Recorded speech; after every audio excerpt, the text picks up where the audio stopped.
हामी हेर्न गइराखेको रेकर्डिङ इन प्रोग्रेस हुन्छ। हामी हेर्न गइराखेका छौँ। हामी सबैलाई जेनरली त थाहा त छ, तैपनि हामी अलिकति सँगसँगै मिलेर सिक्दै जानेछौँ। यहाँ हामीले रोमीको पुस्तकलाई अध्ययन गर्दाखेरि रोमी नै हामीले पढ्दै जाँदाखेरि हामीलाई थाहा हुन्छ। हामीले रोमीको पुस्तक तपाईसँग छ भने पल्टाउन सक्नुहुन्छ। रोमीको पुस्तक तपाईले पल्टाउन सक्नुहुन्छ। यहाँ 1 पद र 2 पदमा पनि यसरी भनेको छ, म पाउल येशू ख्रीष्टको दास प्रेरित हुनलाई बोलाइएको र परमेश्वरको त्यस सुसमाचारको निम्ति अलग गरिएको हुँ, जुन सुसमाचार उहाँले अघिबाटै आफ्ना अगमवक्ताहरूद्वारा पवित्र धर्मशास्त्रमा प्रतिज्ञा गर्नुभएको थियो। त्यो चाहिँ 3 पद हो है। यो सुसमाचार परमेश्वरका पुत्रको विषयमा हो, जसको जन्म शरीर अनुसार दाउदको वंशमा भएको थियो। हामीले सारांशमा रोमीको पुस्तकलाई हेर्दाखेरि हामी थाहा पाउँछौँ यो एउटा खासमा सिद्धान्तको पुस्तक हो। धेरैले रोमीको पुस्तक र गलातीको पुस्तकलाई विशेष गरी डक्ट्रिनल एपिसल्स, यो सिद्धान्तको पत्रहरू भनेर भनिन्छ। आदि भाग भन्दा बढी चाहिँ रोमीको पुस्तक 11 अध्यायसम्म सिद्धान्तका कुराहरू लेखेका छन् भनेदेखि 12 देखि बाँकी भागहरू चाहिँ सबै प्र्याक्टिकल कुराहरू, हाम्रो व्यवहारिक शिक्षाका कुराहरू लेखेको हामी पाउँदछौँ। अहिले पढेको खण्डबाट हामीलाई 1 पदबाटै थाहा हुन्छ, यो पुस्तक लेख्ने डाइरेक्टली भनेको छ पाउल। म पाउल भनेर 1 अध्याय 1 पदमा नै आफैले यो सफासँग भनेको छ। अनि यहाँ भनिराखेको छ कि म एक ख्रीष्टको दास, ख्रीष्ट येशूको दास, ख्रीष्ट येशूको सेवाको लागि पूर्ण रूपमा समर्पित व्यक्ति। हामीलाई थाहा छ हैन, उहाँलाई कसरी परमेश्वरले ख्रीष्ट येशू आफैले बोलावट दिनुभयो। प्रेरित 9 अध्यायमा पाउलको बोलावटलाई हामी थाहा गर्न सक्दछौँ। पाउल पहिला साउल थियो, जसले सधैँ नै क्रिस्चियनहरूको विरोध गर्थ्यो, क्रिस्चियनहरूलाई समाती जेलमा राख्ने र मार्न पनि आँट गरेको र स्टिफनसको मृत्युमा अनि यहाँ आफू गार्ड बसेर लुगाहरू लिएर बसेको घटनाका कुराहरू पनि हामी पाउँछौँ। त्यसकारणले गर्दाखेरि पाउल हुनुभन्दा पहिला जुन साउल थियो उनी चाहिँ एकदमै विरोधी मान्छे थियो। तर जब प्रभुले दर्शन दिनुभयो, त्यहाँबाट चाहिँ एउटा प्रभुको दास बन्ने अनि एउटा प्रभुको पूर्ण सेवा गर्ने निर्णय पाउलले लिनुभयो। येशू प्रभुले पनि त्यो सेवकाई दिनुभयो। त्यसकारण यहाँ भनिराखेको छ, म एक दास। दासको आफ्नो इच्छा हुँदैन, हामी सबैलाई थाहा छ।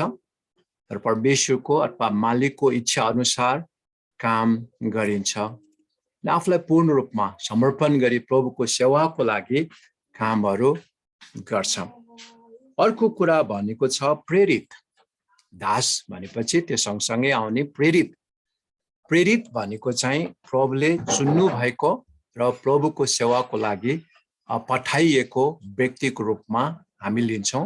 हामी सबैलाई थाहा छ एपोस्टल भनेपछि सेन्ट वान, पठाइएको व्यक्ति हो। पाउल आफै प्रभुको बोलावटमा हैन आइसकेपछि प्रभुको सेवकाईमा पूर्ण रूपमा लागेको व्यक्ति हो।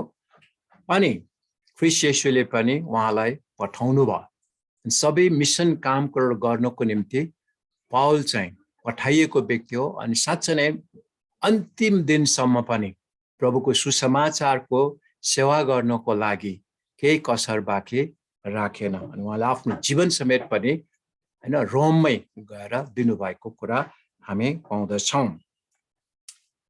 अब यो लेखकको मितिको कुराहरू अलिअलि तलमाथि हुन सक्छ, मानिसले विभिन्न कुराहरू गर्दछन्, त्यसमा त्यति हामीलाई यही नै हुनुपर्छ भनिरहन त आवश्यक छैन।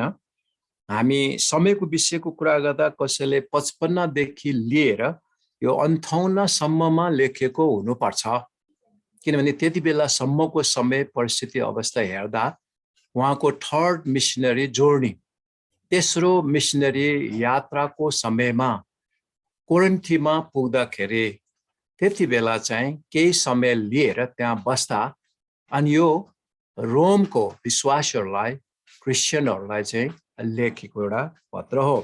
यो चाहिँ 55 देखि लिएर 58 सम्मको 3 वर्षको यताउता हुन सक्छ भन्ने कुरा छ। यो लेखेको पत्र हुनुपर्छ है भनेर भनिराखेको छ।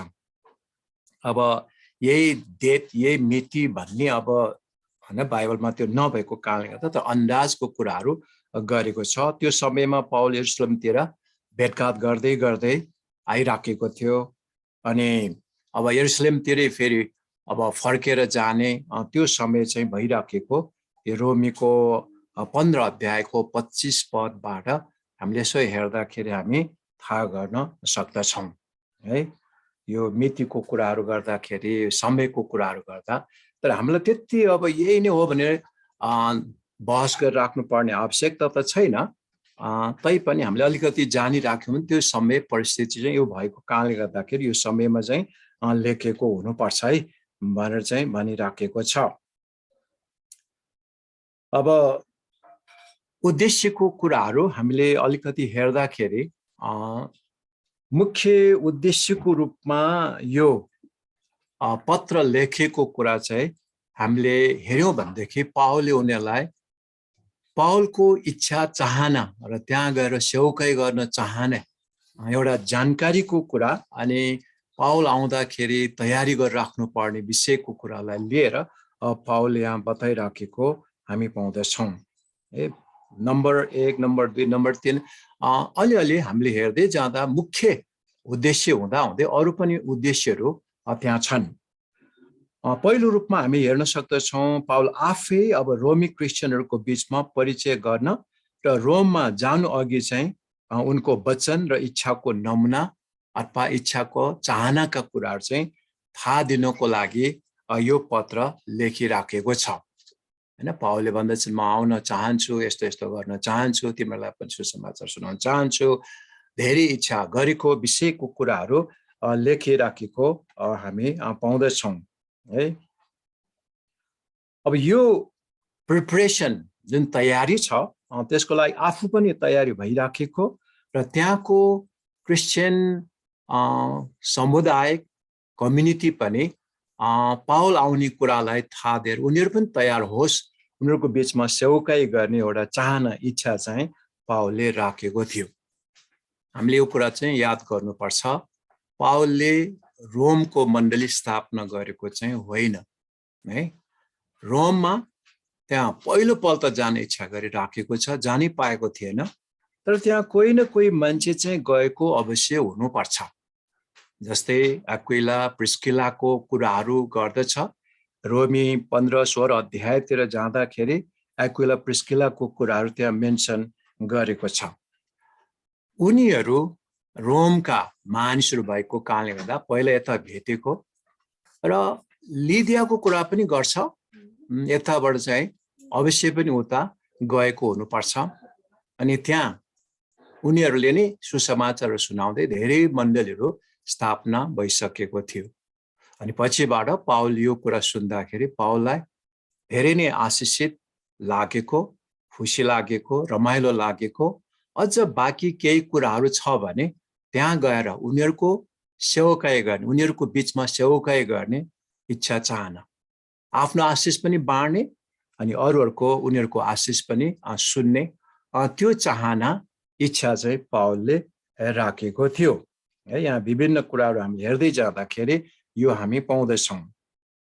अब विशेष गरी सुसमाचार त्यहाँको मान्छेले सुनि त सकेको छ, तर पनि अझ पनि अपूर्ण केही कुराहरू छ भने त्यो सुसमाचार सुनाउन म चाहन्छु, म मेरो तर्फबाट केही मैले गर्न सक्ने काम म गर्न चाहन्छु भनेर दोस्रो कुरा चाहिँ पाउल उनीहरूलाई पनि सुसमाचार प्रचार गर्न चाहन्थे। यो रोमी 15को 25बाट पनि हामी थाहा गर्छौँ अथवा एक अध्यायबाट पढ्दै जाँदाखेरि पनि हामी यो कुरा थाहा गर्न सक्दछौँ। अघि भनेपछि सुसमाचार त उनीहरूले सुनेकै हो, चर्च पनि बनाइसकेकै हो, र पनि कति कुराहरू पूर्ण रूपमा ख्रीष्ट येशूको विषयमा अझ पनि जानकारी दिन, सुसमाचार सुनाउन, आफूले जानेको बुझेको कुराहरू बाँड्नलाई पौल चाहिँ एकदमै उत्सुक भएको, इच्छा जाहेर गरेको कुराहरू हामी यहाँ पाउँदछौँ है। यो 1 अध्यायको 15 पदतिर पनि हामी हेर्दै गयौँ भने त्यो पनि हामी थाहा गर्छौँ। यहाँ उनीहरूको बीचमा सुसमाचार प्रचार गर्न एकदमै तम तयार भएको, तिमीहरूको बीचमा आएर म सुसमाचार सुनाउन एकदमै तयार छु, चाहन्छु। अनि सुसमाचार के हो त भनेर राम्रोसँग बुझाउन चाहेको कुराहरू हामी यहाँ पाउँदछौँ। अब अर्को पनि उद्देश्यको कुराहरू हामी पाउँछौँ। यो चाहिँ पावलले अनुमान गरेको कुरा, किनभने पावल जहाँ जहाँ गयो अनि जति ठाउँहरूमा गयो त्यति नै ठाउँमा यहुदी फरिसी शास्त्रीहरूले धेरै नै विरोध गरिराखेको थियो। जहीँ गए पनि पावलको विरोध गरेको, पावललाई सताएको अनि एकदमै हैन विरोध गर्यो। अब त्यो अवश्य पनि रोममा पनि यहुदी मानिसहरूले, अब यो जेन्टाइल्स, ग्रीक, अन्य जाति पनि भन्छौँ हामी, अनि त्यहाँबाट आएका क्रिस्चियनहरूलाई धेरै दुःख दिइराखेको कुरा पनि अवश्य पनि थाहा थियो। अनि त्यो सुनिराखेको होला अवश्य पनि। त्यो टेन्सन यहुदीहरूको बिचमा र अनि अन्य जातिहरू पनि जेन्टाइलहरूको, ग्रीकहरूको बिचमा जुन क्रिस्चियनिटीमा अमेल, क्रिस्चियनिटीमा एउटा टेन्सनको कुराहरू, झगडाका कुराहरू, अप्ठ्यारा कुराहरू सुनिराखेको थियो। अब त्यो कुरा पनि मिलाउन सक्छौ कि, त्यो कुराको विषयमा समाधान गर्न सक्छौ कि, त्यो कुरालाई लिएर पनि पावल त्यहाँ धेरै नै हैन त्यहाँ जान चाहेको कुरा हामी पाउँदछौँ। जहीँ तहीँ नै यो यहुदी क्रिस्चियनहरूले अथवा क्रिस्चियनी नभएका यहुदीहरूले, यो जुडाइजर्स भन्छ, यो यहुदी धर्म मान्नेहरूले चाहिँ क्रिस्चियनहरूलाई जहीँ तहीँबाट सताएको, प्रेसर दिएको कुराहरू हामी पाउँछौँ है। त्यो कुरा पनि समाधान गर्ने, र पावल गइसकेपछि चाहिँ त्यस्तो कुराहरू होइन। खासमा यहुदीहरू पनि अन्य जातिहरू पनि एकै देहका अङ्गहरू हुन्, सबैजना ख्रीष्टका एकै हैन व्यक्तिहरू हुन्। अब त्यहाँ कुनै पनि तलमाथिको कुरा छैन भनेर पावलले उनीहरूलाई यो कुरा पनि बुझाउन चाहेको कुरा थियो। यो पनि एउटा उद्देश्यको उसमा हामी लिन सक्छौँ, गर्न सक्छौँ। खासमा सबै नै अब जो जति पनि विश्वास गर्दछन् उनीहरू चाहिँ खासमा ख्रीष्ट येशूका, परमेश्वरका छोराछोरी हुन् अनि परमेश्वरका सन्तान हुन्। सबैले विश्वासीद्वारा नै मुक्ति पाउन सक्छ, विश्वासीद्वारा मात्रै नै धर्मी ठहरिन सक्छ, विश्वासीद्वारा मात्रै हो। अब कुनै पनि कुराले होइन, व्यवस्थाका कुराहरू, यी सबै कुराहरू पहिला पहिलाको अब यहुदी धर्ममा व्यवस्था बाहेक, व्यवस्था बिना चाहिँ मान्छे धर्मी ठहरिन सक्दैन हैन। तर अहिले आएर चाहिँ अनुग्रह र परमेश्वरमा विश्वास गर्ने कारण, विश्वासले मात्रै मान्छे धर्मी ठहरिन सक्छ। यो एउटा चाहिँ रोमी पुस्तकको, रोमी पत्रको चाहिँ मुख्य कुरा छ। त्यो चाहिँ हो विश्वासद्वारा मात्रै मान्छे धर्मी ठहरिन सक्छ। होइन भनेदेखि चाहिँ यहुदीहरू पनि हुँदैन, अरूहरू पनि हुँदैन, सबै मानिसहरू नै पापी छन्, सबै मानिसहरू पापी छन्। यो चाहिँ पावलको प्रेजेन्टेसन हो। रोमीको पुस्तक हामीले अध्ययन गर्दै जाँदाखेरि सबै मानिसहरू पापी छन्, यहुदीहरू पनि पापी छन्, ग्रीक, जेन्टाइल्स, अन्य जाति जे भन्छौँ तिनीहरू सबैजना पनि पापी छन्, एकै सर पापी छन्। सबै मानिसहरूले नै अब ख्रीष्ट येशूलाई विश्वास गर्नुपर्छ। ख्रीष्ट येशूलाई विश्वास नगरिकन कोही पनि मान्छे अब धर्मी ठहरिन सक्दैन। त्यो चाहिँ मुख्य पावलको शिक्षामा, हामी रोमीको पुस्तकमा मुख्य कुरा चाहिँ त्यो हामी पाउँदछौँ। अब यो मुक्तिको कुरा चाहिँ सबैको लागि परमेश्वरको एउटा योजना हो, परमेश्वरको एउटा दर्शन हो। म भन्ने गर्छु there is a global mission भिजनको कुरा, ग्लोबल मिसन पर्पसको कुरा परमेश्वर पिताले राख्नुभयो। यसको लागि त्यसको लागि भन्ने छैन, सारा संसारको मानिसहरूको निम्ति ख्रीष्ट येशूलाई यस संसारमा पठाउनु भयो। हामी यूहन्ना 3:16 हामी सबैलाई कण्ठ छ, हामी त्यो पढ्छौँ र भन्छौँ हैन। परमेश्वरले संसारलाई यस्तो प्रेम गर्नुभयो, उहाँले आफ्नो एकमात्र पुत्र ख्रीष्ट येशूलाई हामीहरूको निम्ति पठाउनु भयो, दिनुभयो। तर कन्डिसन शर्त चाहिँ के छ त, जो जसले उहाँमाथि विश्वास गर्दछन्, जो जसले विश्वास गर्दछन् प्रत्येक नाश हुँदैन, तर प्रत्येकले चाहिँ अनन्त जीवन पाउँछ। कन्डिसन चाहिँ त्यति मात्रै हो, विश्वास गर्नुपर्ने। विश्वास गरेन भनेदेखि चाहिँ यहुदीहरू पनि र अन्य जातिहरू पनि सबै नै अन्डर कर्स, सबैजना श्रापित छन्, पापी छन्। अनि त्यो पापबाट मुक्त कोही पनि हुन सक्दैन। अनि ख्रीष्ट येशू मात्रै त्यो व्यक्ति हुनुहुन्छ जो हामीहरूको निम्ति कल्भरी क्रुसमा बलिदान स्वरूप मर्नुभयो, यस संसारमा आउनुभयो, हाम्रो सत्तामा प्रभु येशू ख्रीष्ट हैन बलिदान हुनुभयो, आफ्नो जीवन दिनुभयो। अब यो कुरालाई सबैले नै, यहुदीहरूले पनि, अन्य जातिहरूले पनि, अरूहरूले पनि, सबैले नै ख्रीष्ट येशूलाई विश्वास गर्नुपर्छ। त्यो बिना चाहिँ हुन सक्दैन है। त्यो चाहिँ पुरानो करारबाट नयाँ करारमा एक किसिमले हस्तान्तरण गरेको कुरा हामी पाउँछन्। पावलले त्यो कुरालाई चाहिँ सिकाइराखेको छ है।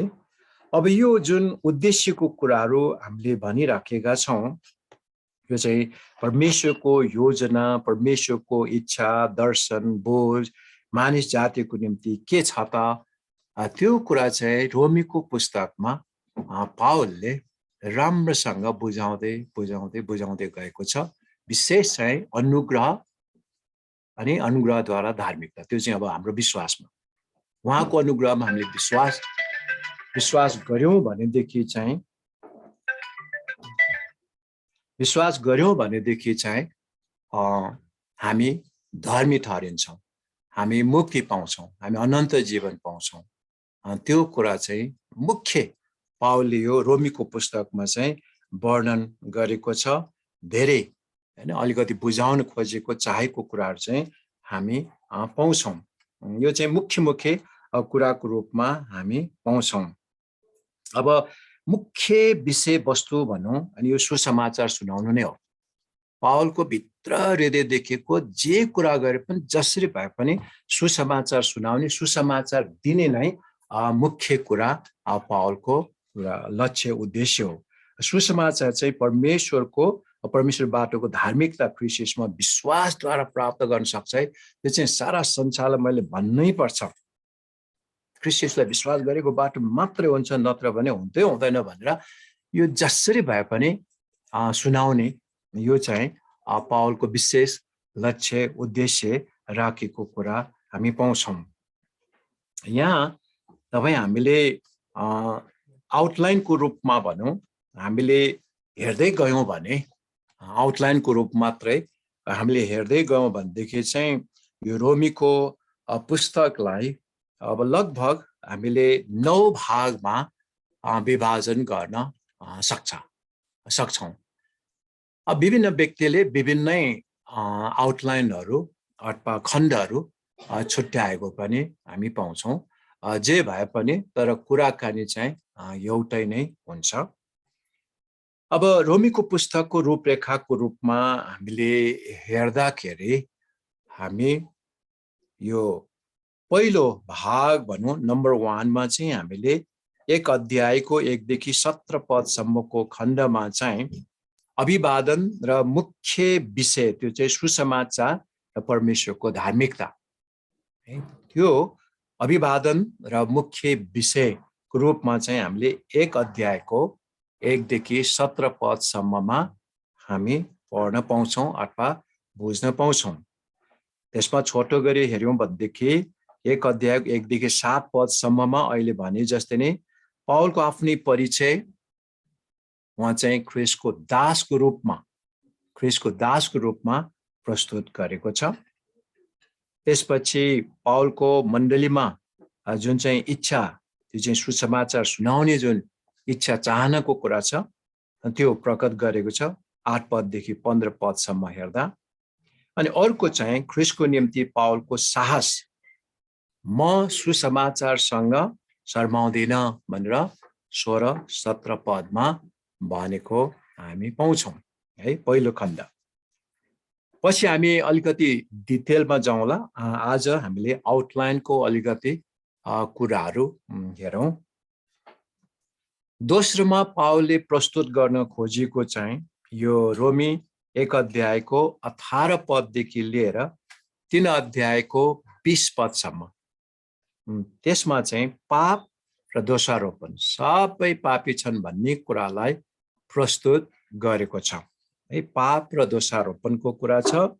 संसार र परमेश्वरसँग ठिक सम्बन्धमा राख्न एकदम आवश्यक छ, यहुदी होस् जोसुकै होस् भन्ने चाहिँ पावलको भनाइ छ। यसमा 1, 2, 3, 4 सानो अथवा क ख ग गरेर हेर्यो भनेदेखि चाहिँ 1 अध्यायको 18 देखि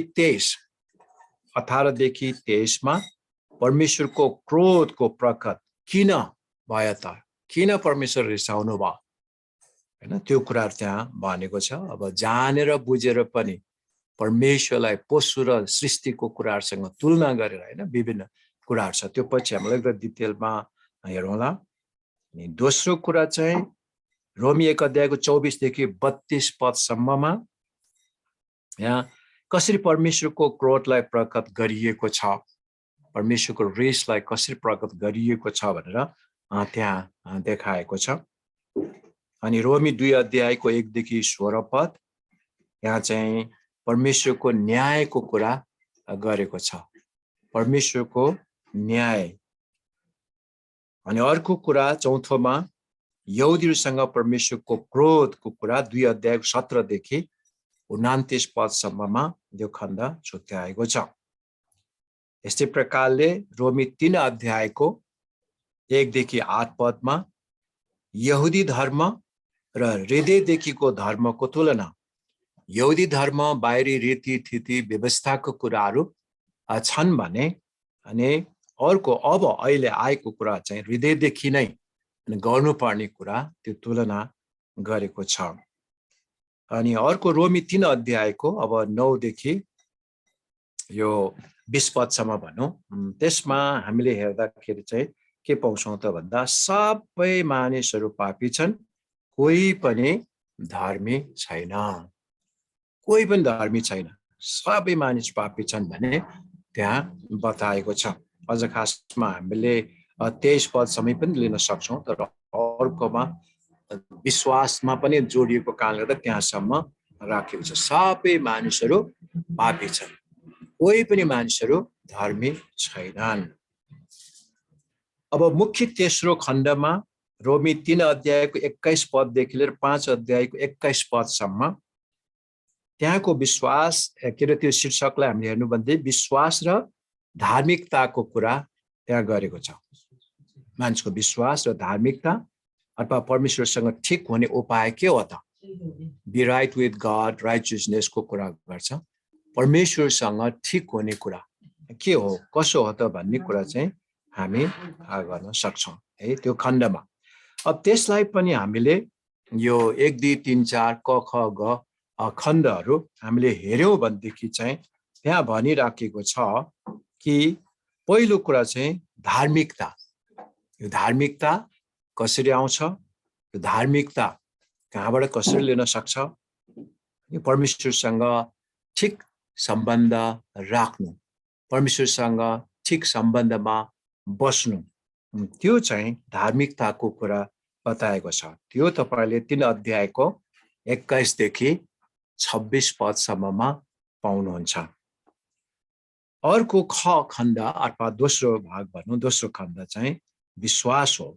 है विश्वासको विषयमा विश्वासले मान्छे धार्मिक ठहरिनु हो।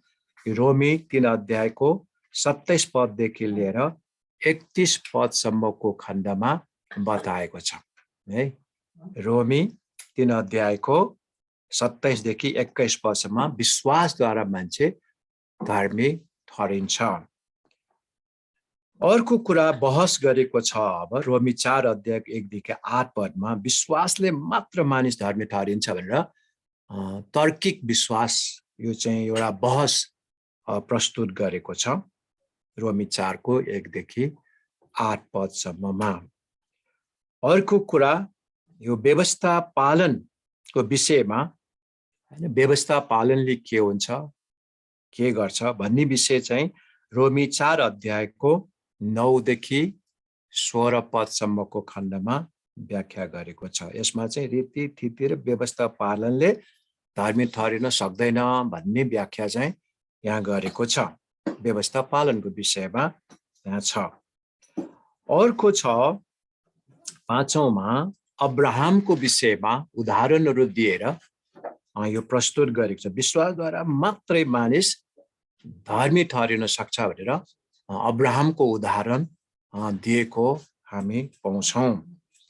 यस्तै प्रकारले 6 नम्बरमा परमेश्वरको महान प्रेम त्यसको वर्णन चाहिँ रोमी 5 अध्यायको 1 देखि 11 पदसम्मको खण्डबाट हामी सिक्न सक्छौं। परमेश्वरको महान प्रेम हामी पापी छँदै शत्रु छँदै भन्ने कुरा जुन गरेको छ त्यो चाहिँ रोमी 5 अध्यायमा हामी पाउँछौं। अर्को 7औंमा आदम र ख्रिस्टको तुलना। पहिलो आदम दोस्रो आदमको कुरा रोमी 5 अध्यायको 12 पददेखि लिएर 21 पदसम्मको खण्डमा हामी पाउँछौं। रोमी 5 अध्यायको 12 देखि लिएर 21 पदसम्म चाहिँ आदम र ख्रिस्टको तुलना गरेको छ। ठुलो खण्डको नम्बर 4 ठुलो खण्डको नम्बर 4 मा 6 अध्याय 1 देखि 23 पदसम्म छ अनि यो पुरै 6 अध्यायलाई मात्रै पवित्रता र शुद्धिकरणको विषयमा बयान गरेको छ। पवित्रता र शुद्धिकरण है त्यसमा सानो 1 2 3 गर्दा चाहिँ 3 नम्बरसम्ममा 1 नम्बरमा सानो 1 मा विश्वासीले लगातार पाप गरिरहनु हुँदैन भन्ने चाहिँ 6 अध्याय 1 देखि 10 पदसम्ममा पाउँछौं। विश्वासीले लगातार पाप गरिरहनु हुँदैन है रोमी 6 1 देखि 10। सानो दोस्रो नम्बरमा तपाई पाउनुहुन्छ विश्वासीले विश्वासको जीवन जिउनु पर्छ। विश्वासीले विश्वासको जीवन जिउनु पर्छ। रोमी 6 अध्यायको 11 देखि 13 पदसम्म। रोमी 6 अध्यायको 11 देखि 13 पदसम्ममा तपाईले दोस्रो भाग पाउनुहुन्छ। सानो नम्बर 3 मा अध्यायको 14 देखि 23 रोमी 6 अध्यायको 14 देखि 23 मा विश्वासीलाई पाप गर्ने अधिकार छैन भनेर पावलले आर्गुमेन्ट बहस र शिक्षा दिएको छ। विश्वासीलाई पाप गर्ने अधिकार छैन। रोमी 6 अध्यायको 14 देखि 23 पदमा हामी त्यो पाउँछौं। अर्को अब 5औं मुख्य खण्ड 5औं भागमा रोमी 7 अध्याय पुरै 1 देखि 25 पदसम्म छ। त्यसमा पावलको पापसँगको द्वन्द्व असल गर्न चाहन्छु सक्दैन खराब गर्न चाहन्न त्यही गर्छु भन्ने पावलको पापसँगको द्वन्द्वको विषयमा यो 7 अध्यायमा प्रस्तुत गरेको छ है। यसमा हामीले सानो खण्ड गरी हेर्यौं भनेदेखि 7 अध्याय 1 देखि 6 पद 1 देखि 6 पद मानिसका निम्ति व्यवस्थाका 2 कुरा भनेर हामी पाउँछौं। अर्को 7 अध्याय 7 देखि 13 पदमा व्यवस्थाको उद्देश्य के हो भन्ने कुरा बताएको छ। अर्को चाहिँ रोमी 7 को 14 देखि 25 सम्ममा मानिसको मनको द्वन्द्व र स्वीकार मानिसको मनको द्वन्द्व र स्वीकारको विषयमा यहाँ प्रस्तुत गरेको छ है। अब अर्को चाहिँ यो 8 अध्याय पुरा, फेरि 8 अध्याय पुरामा नम्बर 6 खण्ड, 6औं खण्डमा चाहिँ उद्धार र छुटकाराको विषयमा रोमी 8 अध्याय पुरा 1 देखि 39 पदसम्म छ। त्यसमा चाहिँ उद्धार र छुटकाराको विषयमा पावलले बयान गरेको छ। यसमा पनि 1, 2, 3 सानो खण्ड गरी हामीले हेर्यौं भनेदेखि 8 अध्याय 1 देखि 17 पदसम्म, 8 अध्याय 1 देखि 17 पदसम्ममा चाहिँ ख्रिस्टमा भएकाहरूलाई दण्डको आज्ञा छैन। त्यो शीर्षक चाहिँ पद 1 बाटै लिएको। कोही ख्रिस्टमा छन् भने दण्डको आज्ञा छैन। ख्रिस्टमा भएकाहरूलाई दण्डको आज्ञा छैन। रोमी 8 को 1 देखि 17 पदसम्मको खण्डबाट हामी हेर्न सक्छौं। दोस्रो पोइन्टमा रोमी 8 अध्यायको 18 देखि 27 पदसम्म, 18 देखि 27 पदसम्ममा चाहिँ सबै सृष्टिले छुटकारा पाउनुपर्छ अथवा एक दिन छुटकारा पाउनेछ। सबै सृष्टिले एक दिन छुटकारा पाउनेछन्। रोमी 8 अध्यायको 18 देखि 27। सबै सृष्टि नै एक किसिमले एकदमै कराइराखेको छ छुटकाराको लागि, अनि क्रन्दन गरिराखेको भन्ने शब्द त्यहाँ चलाएको छ। अनि अर्को चाहिँ यो रोमी 8 अध्यायको 28 देखि 39 सम्ममा चाहिँ परमेश्वरले छुटकाराको निश्चयता दिनुभएको छ अथवा दिनुहुन्छ। परमेश्वरले छुटकाराको निश्चयता दिनुहुन्छ। यो चाहिँ रोमी 8 को 28 देखि लिएर 39 पदसम्म। अर्को ठुलो खण्डमा विभाजन गरेकोमा 7औं खण्ड, यो चाहिँ रोमी 9 अध्याय। रोमी 9 अध्यायको अब यो लगभग हामीले 11 अध्यायसम्म जान सक्छौं। रोमी 9 अध्यायदेखि 11 अध्यायसम्म है। यो चाहिँ इजरायल र धार्मिकताको सुसमाचार, इजरायल र धार्मिकताको सुसमाचारको विषयमा त्यहाँ वर्णन गरेको छ। यसलाई पनि सानो 1, 2, 3, 4 गरी हेर्यौं भनेदेखि 9 अध्याय 1 देखि 5, 9 अध्याय 1 देखि 5 मा चाहिँ इजरायलको मौका र ठुलो असफलता। इजरायलले मौका दिनुभएको थियो परमेश्वरले, तर उनीहरूको असफलताको कुराहरू भएको छ। खमा अथवा दोस्रोमा साँचो इजरायल अथवा परमेश्वरको सन्तान को हो त, साँचो इजरायल को हो त भन्ने विषयमा त्यहाँ वर्णन गरेको छ। 9 अध्यायको 6 देखि 13 सम्म, 9 अध्यायको 6 देखि 13 सम्म। यस्तै प्रकारले सानो नम्बर 3 मा 9 अध्यायको 14 देखि 33, 9 अध्यायको 14 देखि 33 मा इजरायलको इन्कार, इजरायललाई इन्कार गरेको अथवा इजरायलले इन्कार गरेको, परमेश्वरलाई नमानेको अनि परमेश्वरले पनि इन्कार गर्नुहुने कुरा त्यहाँ बताएको छ। अनि अर्को चौथो कुरा, सानो चौथोमा इजरायलले परमेश्वरको धार्मिकता गुमाएको। रोमी 10 अध्यायको 1 देखि 11 पदसम्म छ। रोमी 10 अध्यायको 1 देखि 11 पदसम्ममा इजरायलले परमेश्वरको धार्मिकता गुमाएको छ, किनभने उनी व्यवस्थामा मात्रै ध्यान दिइराख्यो, तर परमेश्वरको अनुग्रहलाई उनीहरूले बुझ्न सकेन। अनि 5औंमा सुसमाचार इजरायललाई मात्र होइन सारा संसारको लागि हो भनेर पावलले प्रस्तुत गरेको छ। रोमी 10 अध्यायको यहाँ 12 देखि लिएर खासमा 24 सम्म है। रोमी 10 अध्यायको 12 देखि लिएर 24 सम्ममा तपाईले त्यो पाउनुहुन्छ। अनि 6औंमा इजरायलका कोही बाँकी रहनेछन्, इजरायलका कोही चाहिँ बाँकी रहनेछन्, रेमनेन्ट भन्ने शब्द अंग्रेजीमा चलाएको छ। बाँकी कसैले चाहिँ ख्रीष्ट येशूलाई पाउनेछन्। रोमी 11 अध्यायको 1 देखि लिएर 10 पदसम्म इजरायलका कोही चाहिँ बाँकी रहने छन् भनेर 11 अध्याय 1 देखि 10 पदसम्मको कुरा गरेको छ।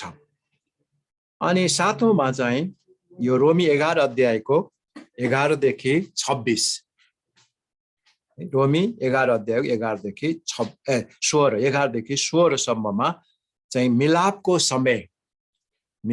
समय दिएको छ। मिलापको समय आउने छ भनेर रोमी 11 अध्यायको 11 देखि 16 पदसम्ममा हामी पाउँछौँ।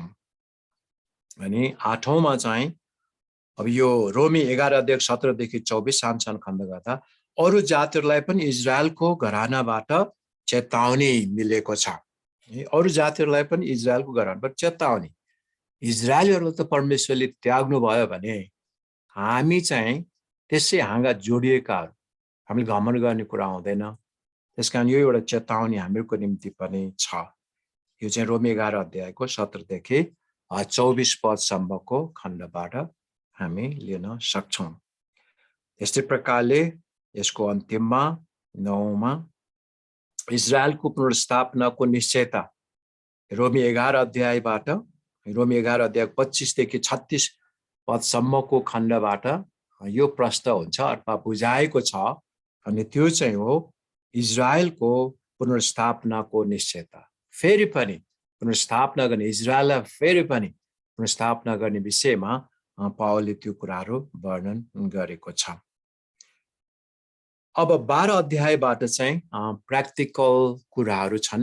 12 अध्यायबाट व्यवहारिक एउटा क्रिस्चियन जीवनको, विश्वासीको दैनिक व्यवहारिक जीवनको विषयमा चाहिँ यो रोमी 12 अध्यायबाट सुरु हुन्छ। है, रोमी 12 अध्यायको बाट सुरु हुन्छ। यसमा पनि 1 2 3 4 5 6 गर्दाखेरि सानो खण्ड 1 मा 12 अध्यायको 1 र 2 पद हामी धेरैले प्रचार पनि गर्छौँ हैन। धेरैले यो खण्डबाट अध्ययन गरेका छौँ। यो चाहिँ विश्वासी र परमेश्वर, त्यसमा चाहिँ एउटा समर्पणताको कुरा, कमिटमेन्टको कुराहरू त्यहाँ बताएको छ। विश्वासी र परमेश्वरको समर्पणता, परमेश्वरमा समर्पणताको विषयमा रोमी 12 अध्याय 1 देखि 2 पदमा हामी पाउँछौँ। अनि रोमी 12 अध्यायको 3 देखि 8 पद, 3 देखि 8 पदमा चाहिँ विश्वासी र वरदानको विषयमा कुरा गरेको छ। विभिन्न वरदानहरू परमेश्वरले दिनुभएको छ भनेर त्यहाँ कुरा गरेको छ। अनि तेस्रोमा रोमी 12 अध्याय 9 देखि 13, रोमी 12 अध्यायको 9 देखि 13 मा चाहिँ विश्वासी र अरू विश्वासीहरू, विश्वासी र अरू विश्वासीको सम्बन्धको विषयमा यहाँ कुराकानी गरेको छ। है, चौथोमा विश्वासी र अविश्वासीहरूको बीचको सम्बन्धको विषयमा रोमी 12 अध्यायको 14 देखि लिएर 21 पदसम्मको खण्डमा हामी पाउँछौँ। रोमी 12 अध्यायको 14 देखि 21 सम्मको खण्डमा यो बताएको छ विश्वासी र अविश्वासीहरूको बीचको कुरा। त्यस्तै प्रकारले हामी विश्वासी र अनि देश सरकारसँगको सम्बन्धको कुरा रोमी 13 अध्यायको 1 देखि 7 पदसम्ममा त्यो कुराहरू बताएको छ। है, विश्वासी र देश सरकारको विषयमा हामी के गर्ने, कसो गर्ने, हैन, सरकारको अधीनमा बस्ने विभिन्न कुराहरू चाहिँ रोमी 13 अध्याय 1 देखि 7 पदमा बताएको छ। यस्तै प्रकारले अर्को 6औं कुरा चाहिँ विश्वासी र देशवासी, यो पनि लगातार रूपमा कन्टिन्यू आएको छ। रोमी 13 अध्यायको 8 देखि 10 पदसम्ममा चाहिँ विश्वासी र देशवासी, विश्वासी देशवासी भएर गर्नुपर्ने कुराहरूको विषयमा छ। त्यो चाहिँ रोमी 13 को 8 देखि 10। अर्को 7औंमा विश्वासी र समयको चेतावनी, यो अन्तिम घडीको कुराहरू, समयको चेतावनीको विषयमा कुराहरू गरेको छ। यो चाहिँ रोमी 13 अध्यायको 11 देखि 14 पदसम्मको खण्ड हो। त्यस्तै प्रकारले 8औंमा रोमी 14 अध्यायको 1 देखि 23, रोमी 14 अध्यायको 1 देखि 23 मा चाहिँ बलिया विश्वासी र कमजोर विश्वासीको विषयमा कुराकानीहरू गरेको छ। अनि के गर्नुपर्ने, कसो गर्नुपर्ने भन्ने विषयमा चाहिँ बलियो विश्वासी र अनि कमजोर विश्वासीको कुराकानी गरेको छ। रोमी 14 अध्यायको 1 देखि 23 सम्ममा छ। अनि अन्तिममा चाहिँ यो बलियो संगतिका चिन्हहरू, बलियो विश्वासीको बलियो संगतिका चिन्हहरू चाहिँ रोमी 15 अध्यायको 1 देखि 13 पदसम्ममा हामी पाउँछौँ। रोमीको 15 अध्याय 1 देखि 13 पदसम्म बलियो संगतिका चिन्हहरू के हुन्छन् त भन्ने विषयमा हामी पाउँछौँ। अन्तिम खण्ड चाहिँ रोमी 15 अध्यायको 14 पददेखि लिएर 16 अध्यायको अन्तिम भनौँ अब 27 पदसम्म हामी हेर्न सक्छौँ है। रोमी 15 अध्यायको 14 देखि लिएर 16 अध्यायको 27 पदसम्म यो चाहिँ अन्तिम खण्ड। यसमा चाहिँ के भनेको छ त भन्दा परमेश्वरको सेवक र योजना, अनि त्यहाँ परमेश्वरका जनहरूको मुख्य मुख्य व्यक्तिको धेरैको नामहरू पनि प्रस्तुत गरेको हामी पाउँछौँ। परमेश्वरको सेवक र योजना भनेर शीर्षक राखेको छु। त्यसबाट त्यो खण्ड आउँछ। त्यसमा 1 2 3 4 गर्दा पहिलो सानो खण्ड परमेश्वरको सेवकको रूपमा रोमी 15 अध्यायको 14 देखि 21 पदसम्ममा पावलले कुराहरू गरेको छ। अनि सेवक र सेवकाई रोमी 15 अध्यायको 22 देखि 33 पदसम्म, रोमी 15 अध्यायको 22 देखि 33 पदसम्म सेवक र सेवकाईको विषयमा कुरा गरेको छ।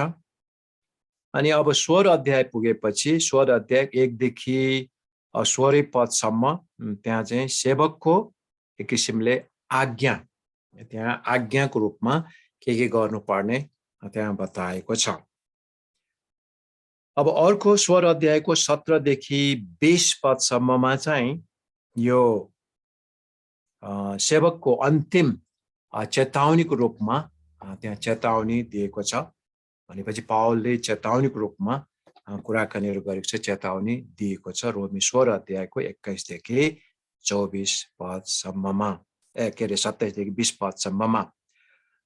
अनि छैठौँमा चाहिँ सेवकका यो साथीहरू भनौँ, सङ्गीहरू रोमी 16 अध्यायको 21 देखि 24 पदसम्ममा त्यहाँ पावलका धेरै सङ्गीहरू, त्यहाँ नामहरू, धेरैको नामहरू पनि प्रस्तुत गरेको हामी पाउँछौँ।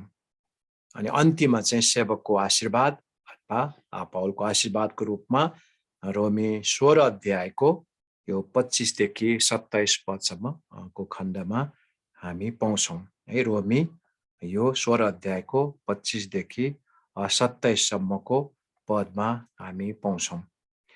यो भयो हामीले छोटकरीमा हेर्दै जाँदाखेरि हामीलाई आउटलाइन मात्रै थाहा भयो भने पनि रोमीको पुस्तक के रहेछ त, के विषयमा कुराकानी गरिराखेको रहेछ त भनेर हामी जानकारी लिन सक्छौँ हैन। अब अलिकति हामीले डिटेलमा हेर्ने हो भनेदेखि चाहिँ वचन जस्तो नै हामीले हेर्दै जानुपर्ने हुन्छ। खण्ड खण्ड अनुसार नै हामीले यसलाई छोटकरीमा हेर्दै पनि जानुपर्ने हुन्छ। अनि आज मैले विचार गरेको यति राखेर हामी अर्को एउटा अथवा 1 दिन या 2 दिनसम्ममा खण्ड खण्डलाई पनि हामीले अलिकति विस्तृत रूपमा हामीले हेर्दै जाने हो कि यो आउटलाइनलाई भनेर मैले चाहिँ विचार गरेको। त्यसकारण आजलाई चाहिँ यो परिचय र आउटलाइन सम्म राखेर तपाईहरुको केही प्रश्नहरू छ भने पनि अहिले सोध्न सक्नुहुन्छ। पछिबाट हामीले चाहिँ अलिकति डिटेलमा यो खण्ड खण्डलाई अलिकति डिटेलमा हामी हेर्ने छौं। यो चाहिँ अब लामो वचन जस्तो नगर्ने, तर जति खण्ड हामीले 9 खण्ड गरेका छौं, एक दिनमा हामीले 2-3 खण्डहरू हेर्ने, अर्को दिनमा 2-3 खण्ड हेरेर 2 या अर्को 3 दिन भनौं न, अर्को आइतबार 2 आइतबार अथवा 3 आइतबारसम्म हामीले खण्ड खण्ड गरी सिध्याउन सक्यौं भने वचन जस्तै पनि हुन्छ, तर अलिकति मात्रै, तर धेरै डिटेल चाहिँ नगएर वचनको रूपमा हामी हेर्न सक्छौं। म